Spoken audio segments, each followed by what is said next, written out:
June 1944, over the dark waters of the Philippine Sea. The night sky was silent except for the low hum of engines. A formation of Japanese bombers, sleek and confident, sliced through the clouds toward the American fleet below. The pilots had done this many times before. Strike in darkness, unseen, unstoppable. The moon was hidden. Their surprise was certain, but tonight something was wrong. Before they could glimpse a single ship, the ocean below erupted in light. Tracer fire arced through the air, radar-guided guns tracking them with impossible precision. Spotlights locked onto their bombers as if the Americans could see through the night itself. One pilot, gripping his control stick, shouted in disbelief, "How is this possible?" Below him, on the decks of U.S. carriers, radar screens glowed pale green. Operators spoke in calm tones, directing gunners and fighters to intercept invisible targets. They had seen the attack coming minutes before the Japanese even approached. The enemy still flew by instinct. America now fought by signal, by science. That night, over the Pacific, the age of electronic warfare had begun. When war erupted in the Pacific in December 1941, Japan appeared unstoppable. Its navy, trained through decades of discipline and precision, dominated the seas with daring speed. From Pearl Harbor to the fall of the Philippines, the Japanese Imperial Navy struck with almost supernatural coordination. Their pilots were elite, their ships fast, their night attacks legendary. The United States, by contrast, was caught off guard, its Pacific fleet crippled, its technology lagging, its confidence shaken. American sailors still relied on lookouts, binoculars, and intuition to spot enemy ships or aircraft in the distance. In the chaos of naval warfare, especially at night, human eyes were nearly useless.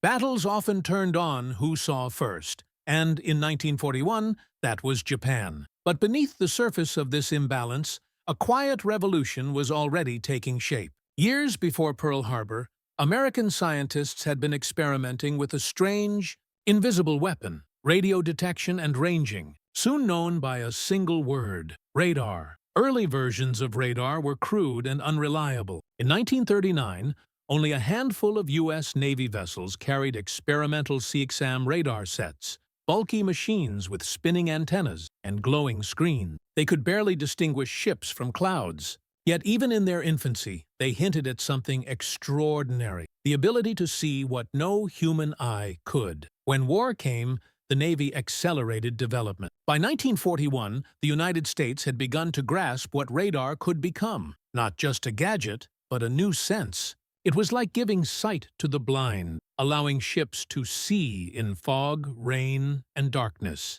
Still, in those first desperate months, America's radar advantage existed mostly in laboratories and theory. The Japanese Navy, master of night attacks and carrier warfare, still ruled the ocean. Their pilots trained endlessly for precision strikes at dawn and dusk when visibility crippled their enemies. The Americans were learning painfully that courage meant little without information. After Pearl Harbor, Admiral Ernest J. King ordered an all-out effort to develop and deploy radar on every major U.S. warship. The goal was simple: never again be surprised. By mid-1942, the first practical radar systems, the SC and SG models, began to appear across the fleet. These devices, developed with help from the newly formed MIT Radiation Laboratory, could detect incoming planes and ships miles away. They turned the vast darkness of the Pacific into a map of glowing echoes. To many in the Navy, it seemed almost supernatural. To the Japanese, it was invisible, and therefore impossible. But soon, this unseen weapon would begin to show its power. At first in small encounters, then in full battles. The war that had begun with Japan's mastery of surprise was about to be reshaped by America's mastery of detection, and for the first time, the hunter would become the hunted. By early 1942, the war in the Pacific had become a contest between two very different kinds of power. Japan's strength lay in precision, training, and daring. The United States relied on scale, innovation, and an industrial machine that could turn ideas into weapons faster than any nation in history. Radar became one of those weapons. At the newly formed MIT Radiation Laboratory, Engineers and physicists, many of them barely out of university, worked under relentless pressure to miniaturize radar systems, improve accuracy, and adapt them for combat. The Navy urgently needed radar small enough to fit on destroyers, fast enough to track aircraft, and reliable enough to survive the salt and chaos of war. By the end of 1942,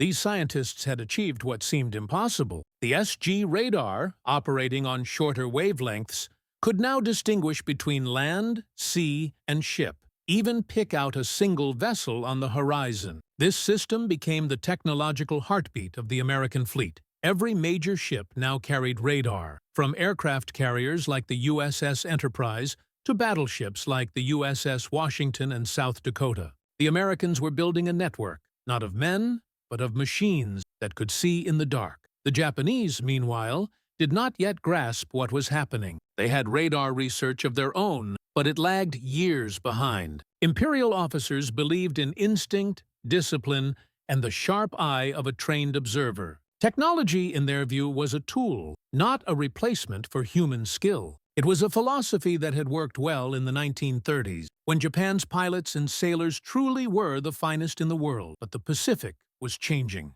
In battles like Guadalcanal in late 1942, radar began to show its worth. American ships, once clumsy in night engagements, now opened fire before the Japanese even realized they had been spotted. Officers reported eerie moments when their radar screens showed enemy ships approaching, long before the lookouts could see anything but black water. At first, there was skepticism. Could those glowing lines on a screen really be trusted more than a man's eyes? But each victory, each narrow escape began to prove the truth. When the USS Washington used radar to deliver a deadly salvo at the Battle of Savo Island, striking Japanese ships hidden by darkness, the message became clear. The Americans had unlocked a new dimension of warfare. Behind the guns and the heroism was something colder: data, direction, numbers. By 1943, Admiral Chester Nimitz ordered all Pacific commands to integrate radar into their operations.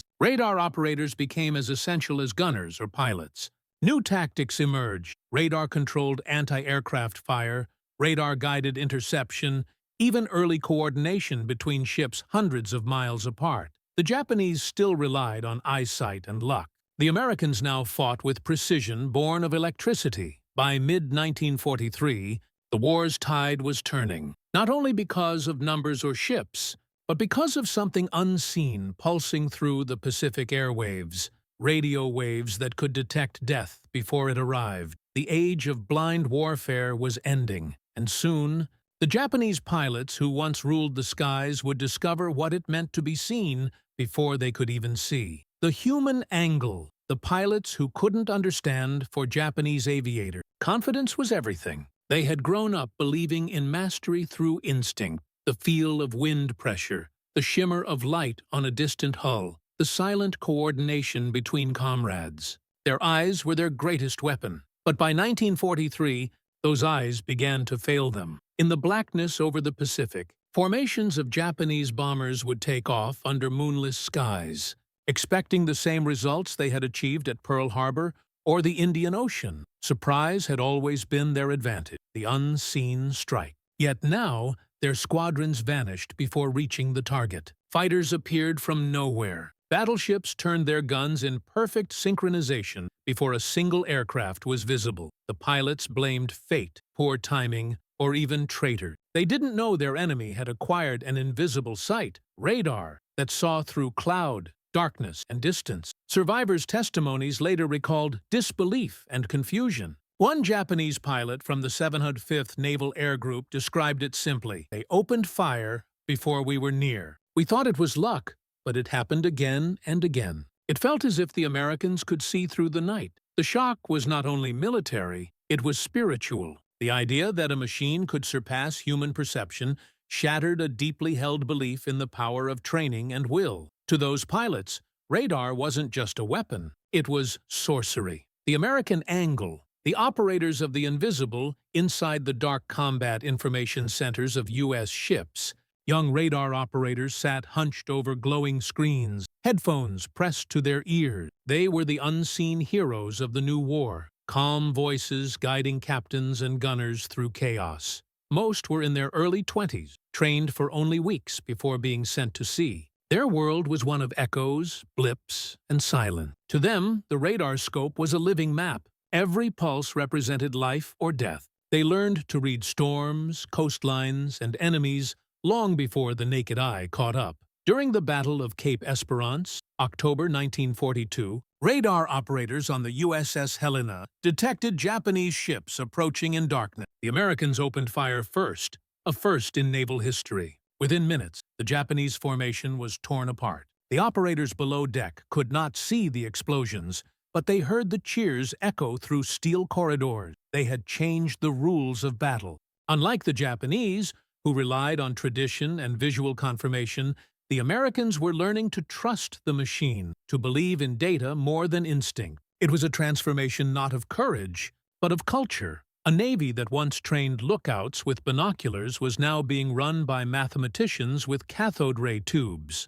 Radar required a different kind of bravery. Not the rush of charging into fire, but the patience to watch, interpret, and decide. These unseen sailors became the nervous system of the fleet, linking aircraft carriers, destroyers, and battleships into one coordinated organism. One operator later said, "We were blind except for that screen. It was like being God with a flashlight in the dark." On the leadership angle, Nimitz and the faith in science. At the highest level of command, Admiral Chester W. Nimitz understood that victory in the Pacific would depend not only on ships or men, but on information. He had seen how surprise had doomed the U.S. at Pearl Harbor. Now, he intended to reverse that equation, to make the Americans the ones who struck first, with radar as their compass. Nimitz surrounded himself with officers who believed in technology. He ordered the creation of combat information centers, CICs,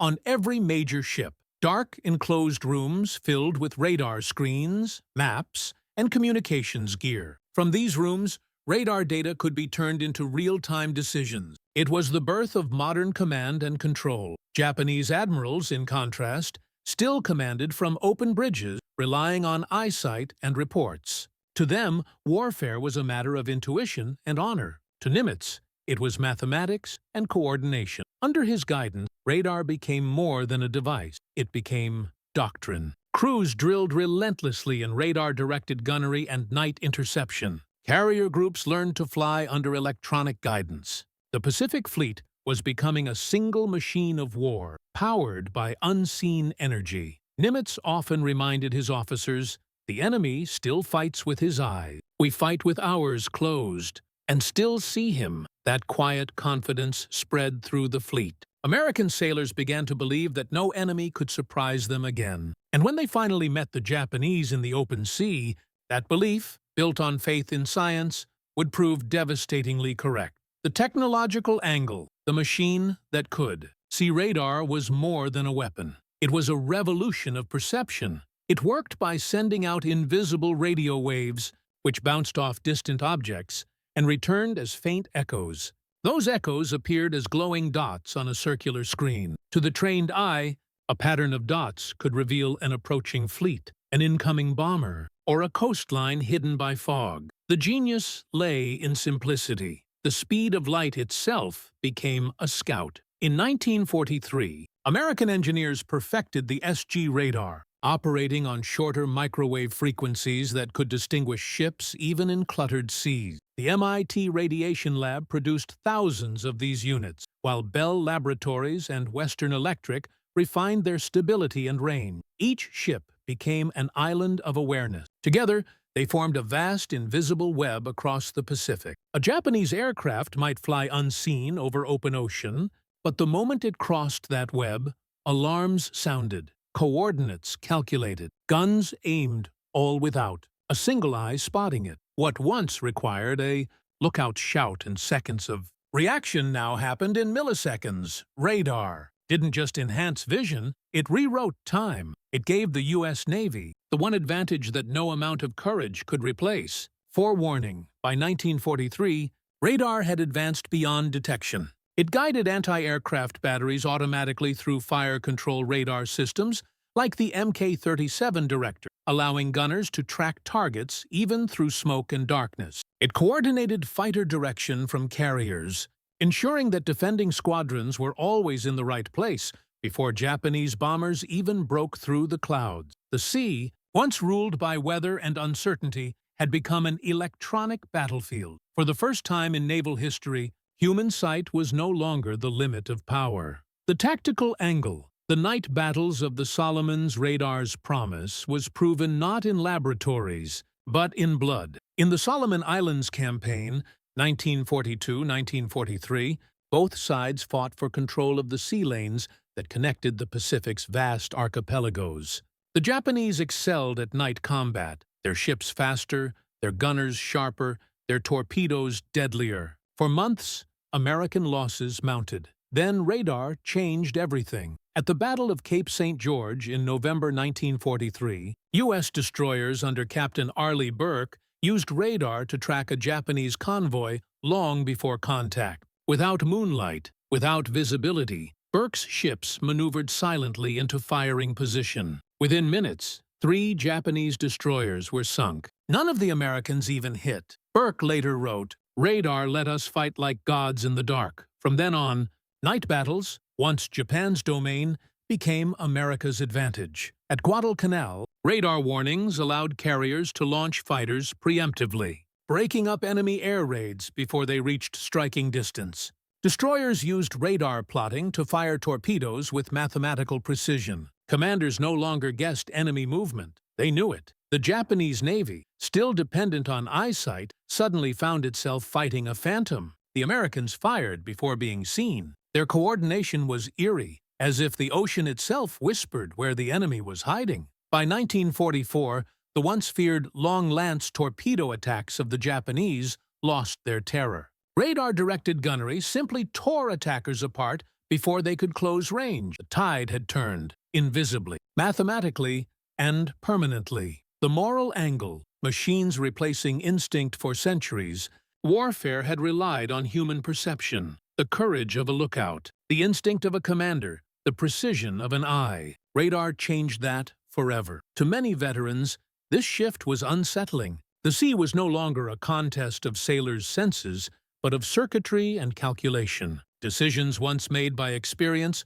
were now made by instruments. Yet this transformation reflected something deeper about America's approach to war. While the Axis powers glorified individual heroism, the United States trusted systems, collaboration between science, industry, and the military. The Japanese believed war was an art. The Americans made it an equation. This difference revealed a moral paradox. Technology saved lives, but it also made killing efficient, impersonal. When radar-directed guns fired at night, no one saw the men dying on the other side. The battle was reduced to blips fading on a screen. Still, in that cold efficiency lay a principle that would shape the future: knowledge over chaos. Radar symbolized a new kind of warfare, where victory belonged not to the boldest, but to the best prepared. It was the moment humanity stepped beyond its own senses and began to fight through machines. And as the Pacific skies filled with unseen duels, one question haunted the men on both sides. If machines could see better than humans, what would they eventually decide to do? June 19, 1944. The sky above the Philippine Sea shimmered in the midday sun. Below, nearly 15 American aircraft carriers formed a wall of steel and air power. Above them, waves of Japanese planes approached, more than 350 strong, the last great gamble of the Imperial Navy. The battle that followed would later be known as the Great Marianas Turkey Shoot. But at that moment, the Japanese pilots didn't yet know they were flying into history and into radar. For months, Japan had prepared for this confrontation. The plan was simple: launch massive airstrikes from the carriers of the First Mobile Fleet, catch the Americans by surprise, overwhelm them with numbers. Surprise had always been Japan's best weapon, from Pearl Harbor to the Indian Ocean. But this time, something invisible was waiting for them. Aboard the carriers USS Lexington, USS Enterprise, and USS Yorktown, radar operators watched glowing screens filled with arcs of light, the reflections of hundreds of incoming aircraft, detected over 150 miles away. Calm voices echoed through the communication lines. Bandits inbound, bearing 280, range 147 miles. Before the Japanese pilots could even glimpse the American fleet, the U.S. Navy already knew their altitude, heading, and numbers. Fighter direction officers relayed commands to interceptors. In minutes, the decks roared to life. Squadrons of F6F Hellcats thundered into the sky, guided by radar vectors as precise as geometry. From above the clouds, Japanese airmen scanned the horizon, expecting the element of surprise. But instead, they were ambushed by science.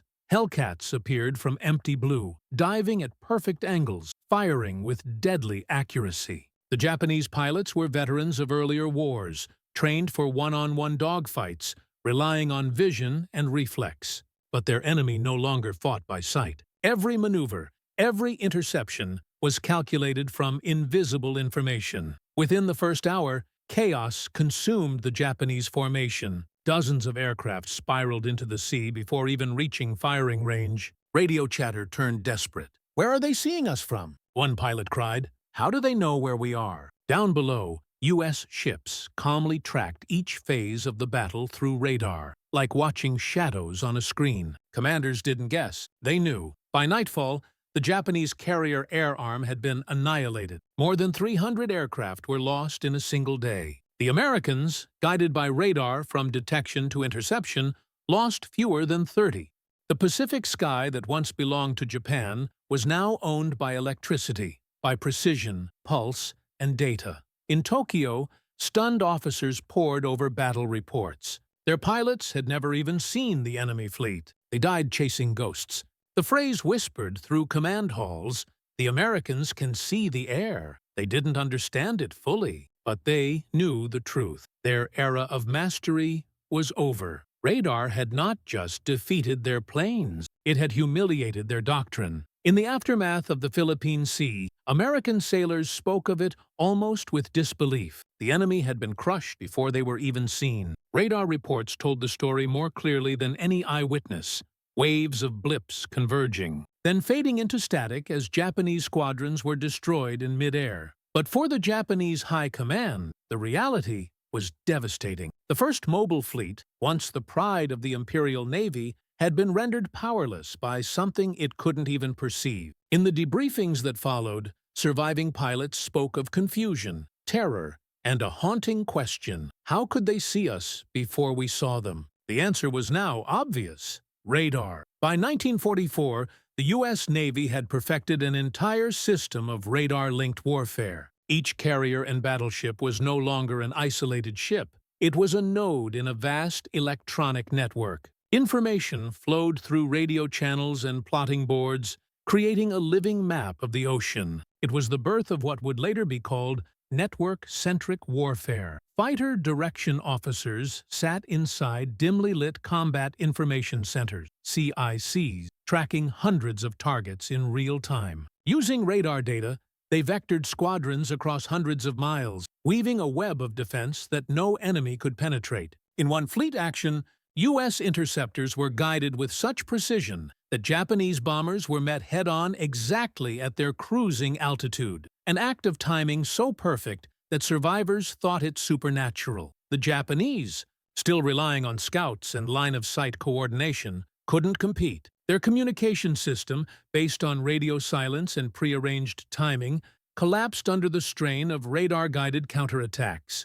Their aircraft carriers, once symbols of offensive brilliance, became floating targets, visible on American radar long before they could launch a single wave of planes. Even Japan's famed Yamato-class battleships, the largest ever built, were powerless. Their immense guns, designed for visual range, were blind against radar-directed American aircraft striking from beyond the horizon. In the weeks following the Philippine Sea, the Imperial Navy attempted to understand radar through captured reports and fragments of American equipment. Engineers worked feverishly to reproduce what they found: small magnetrons, precision instruments, oscillating antennas. But it was too late. The U.S. had already moved on to more compact, more powerful microwave radar, and airborne systems mounted on patrol planes and night fighters. Japan's war doctrine had been built on courage, coordination, and sacrifice. But courage could not detect an enemy 150 miles away. Coordination was meaningless without communication, and sacrifice could not stop what could not be seen. One senior officer at the Naval Staff College in Tokyo reportedly said, "We built warriors. They built watchers." By the time the Americans invaded the Philippines later that year, radar was everywhere, guiding bombers, controlling artillery, even directing landing craft through storms. The war had entered an entirely new phase, one ruled not by valor, but by vision. Japan's pilots still flew bravely, but they flew into a world that had already mapped them, tracked them, and calculated their deaths before they ever appeared. The shock of radar wasn't just tactical, it was existential. It marked the moment when Japan realized that its empire, its strategy, and its very understanding of warfare had been rendered obsolete by science. When the Battle of the Philippine Sea ended, the Pacific no longer belonged to the Japanese. The loss of hundreds of aircraft and irreplaceable pilots effectively destroyed Japan's offensive power. Yet, the true weapon that ensured American dominance wasn't a new fighter or super battleship. It was radar. From that moment onward, the U.S. Navy ruled the skies and seas not just through numbers, but through awareness. Every task force became a floating web of sensors, each ship feeding information into a collective picture of the ocean. Radar stations on carriers, destroyers, and even escort ships created an invisible perimeter hundreds of miles wide. Nothing could move unseen. Japanese commanders quickly discovered the futility of surprise. Their most experienced night-flying groups, once feared for precision torpedo attacks, were rendered helpless. The darkness that had once protected them now betrayed them. Each time they rose into the air, radar operators on American ships watched the blips forming on their screens, calmly plotting altitude, speed, and bearing. Within minutes, American fighters intercepted. Guided by exact coordinates, what had been Japan's greatest strength, its night attack tactics, had become a trap. By 1945, radar technology had spread through every branch of U.S. forces. Destroyers and cruisers used radar to track surface ships. Carriers directed aircraft strikes with mathematical precision. Even landing craft, during the invasions of Saipan, Iwo Jima, and Okinawa, were guided by radar beacons through heavy fog and artillery smoke. The ocean had become a grid, and America could navigate it as if daylight never ended. The psychological effect on Japanese forces was immense. Pilots spoke of fighting a ghost enemy, one that always seemed to know their position. Civilians along the coasts of Japan learned the same terror when B-29 superfortresses, guided by radar navigation, appeared through cloud and darkness to strike with unerring accuracy. By then, Japan's scientists had developed their own crude radar sets, models like the Type 21 and Type 22, but they were limited in range and reliability. The country lacked the resources and industrial capacity to mass-produce them. American radar, backed by an endless supply chain and advanced magnetron technology, was generations ahead. Admiral Isoroku Yamamoto had once warned that Japan could not win a long war against a nation with such industrial might. His words proved prophetic. The same ingenuity that built aircraft carriers and submarines now built machines that saw across the sea. To Japanese pilots who survived the final months of the war, radar became a symbol of futility, the embodiment of a technological wall they could not overcome. No amount of bravery could outfly mathematics. As American forces closed in on the Japanese home island, radar guided everything: bombers, ships, artillery, even rescue operations for downed pilots. The system had evolved into an extension of the American war machine itself, efficient, tireless, and omnipresent. The empire that had once prided itself on divine vision, the eye of the emperor that could strike anywhere, was now blind. And in that blindness, Japan's military spirit began to fade. By 1945, Japan's naval and air forces were shadows of their former selves. Their defeat was not only measured in ships sunk or cities burned, but in the total collapse of technological parity. Radar had become the symbol of that imbalance, a quiet, invisible force that exposed every weakness the Japanese Empire had tried to hide. In the final year of the war, desperate efforts were made to close the gap. Japanese engineers rushed to create their own detection systems, reverse engineering captured Allied equipment when possible. The Type 21, Type 22, and Type 13 radars were developed for ships and early warning stations, but their performance lagged years behind U.S. designs. They lacked the high-frequency magnetrons that gave American radar its precision and range. Most Japanese systems could barely detect a bomber formation until it was already overhead. A few naval vessels, including the carrier Zukaku and battleship Yamato, were fitted with primitive radar sets, but they offered little tactical advantage. Operators struggled to interpret noisy, unstable signals.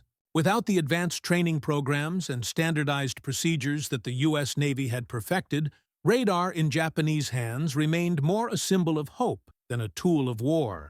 Japan tried other means of countering the Americans' invisible eyes. They launched Fugo balloon bombs toward the U.S. mainland, guided only by jet streams, attempting psychological warfare rather than strategic precision. They experimented with radar detectors that could sense American emissions, but these devices were too scarce to matter. Meanwhile, the United States had already moved on. Radar no longer merely detected, it directed. Airborne radar systems, installed on long-range patrol aircraft like the PB-4Y2, T-2, Privateer and Avenger night bombers, allowed Americans to strike in total darkness. Submarines used radar periscopes to surface unseen and target convoys. Destroyers equipped with radar-controlled guns could track enemy ships through rain and fog, hitting targets they couldn't even see. The technological leap was staggering. The U.S. was already experimenting with microwave radar, compact, precise,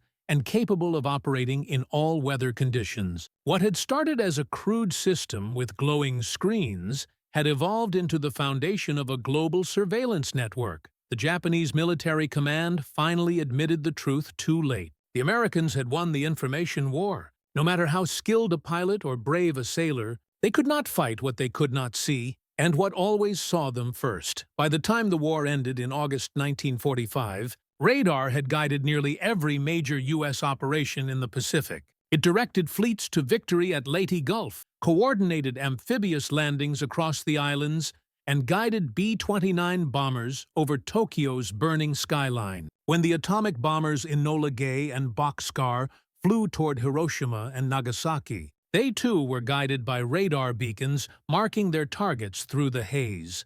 In the ruins of Japan, scientists studying captured Allied radar equipment finally understood the scale of their disadvantage. It wasn't simply that America had better machines, it had built a culture of innovation, collaboration, and logistics that Japan could never match. The empire that once sought to dominate the Pacific through courage and speed had been undone by patience and precision. And as Japan surrendered, radar stood as the silent victor, the invisible hand that had shaped the war's final outcome. In the story of the Pacific War, radar remains the unseen character, the silent force that changed everything. It didn't roar like an engine or blaze like a cannon. It whispered, measured, and waited. Yet, in that quiet, it gave one side the ability to see beyond the limits of man. The Japanese pilots who once ruled the skies fought with instinct, courage, and faith in human skill. The Americans fought with mathematics, magnetrons, and invisible waves.